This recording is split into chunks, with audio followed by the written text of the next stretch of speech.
High, আমি পূজা ধর। আমি শিলিগুড়ির মেয়ে। আমি থাকি হচ্ছে ওমানে। আমি রিয়ার অনেক পুরনো ক্লায়েন্ট। যখন লকডাউনের সময় রিয়া প্রথম শুরু করে তখন থেকে আমি রিয়ার ক্লায়েন্ট। এবং মজার ব্যাপার হচ্ছে this is my third time যখন আমি রিয়ার কাছে আবারও এসেছি। প্রথমবার ওই লকডাউনের টাইমে ডায়েট কন্ট্রোল করার জন্য গিয়েছি, তখন অনেক ওয়েট লস করেছিলাম। দেন তারপরে আমার প্রেগনেন্সির ঠিক আগ দিয়ে রিয়ার কাছে ডায়েট করি এবং ডিউরিং ডায়েট আমি কিন্তু কনসিভ করি। তারপরে আবার অনেকটা ব্রেক চলে আসে, কারণ মেয়েকে বড় করতে হয়, অনেক কিছু হয়। তো এখন আপাতত এই লাস্ট 4 মান্থস আমি আবার রিয়ার কাছে গেছি, গিয়ে রিয়ার কাছে আবার ডায়েট স্টার্ট করেছি। তো আমি লাস্ট 4 মান্থস না 3 মান্থস হবে। আমি মাঝখানে অনেক চিট ডায়েটও করেছি, আমি অনেকবার গ্যাপও দিয়েছি।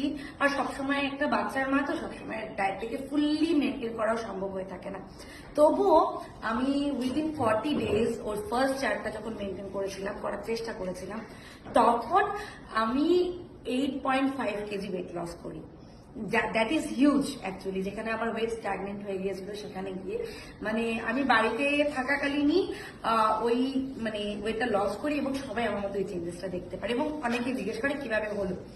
তো এখনো আমার জার্নিটা শেষ হয়নি, আমি আরো অনেক দূর এগোতে চাই এবং দিস টাইম আমি আবার আগের সেই পুরোনো জায়গায় ফেরত যেতে চাই, যেখানে আমার আইডিয়াল ওয়েট যেটা সেটাতে পৌঁছাতে চাই। আর রিয়ার সাথে ডায়েট করলে সব থেকে বড় হচ্ছে আমার মনে হয় না যে আমি ডায়েট করছি, কারণ ওর রেসিপিগুলো এত টেস্টি থাকে।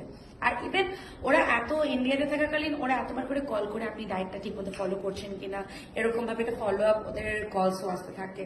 আর রিয়ার সাথে কথা বললে কখনোই মনে হয় না যে ও একজন বড় সেলিব্রিটি ডায়েটিশিয়ান। অলওয়েজ সেই আগে রিয়া একই রকম ভাবে বিহেভ করে। তো এটা হচ্ছে ওর ইউএসপি। অলওয়েজ এর জন্য আমি যখনই ভাবি যে ডায়েট করবো, আমি সবসময় রিয়ার কাছে যাই। এখন আমার আজকের ডেটে ওয়েট হচ্ছে 70 কেজি। আমি যখন ডায়েট স্টার্ট করেছিলাম তখন 79.9 স্টার্ট করেছিলাম, তো অলমোস্ট 80। তো 10 কেজি ওয়েট লস আমার কাছে এটা একটা স্বপ্ন দেখার মতো ছিল। তো এটা রিয়া ছাড়া সম্ভব হতো না। তো Riya I love you. Always পাশে থেকো, আমি পাশে আছি, তুমি অনেক দূরে এগিয়ে যাও।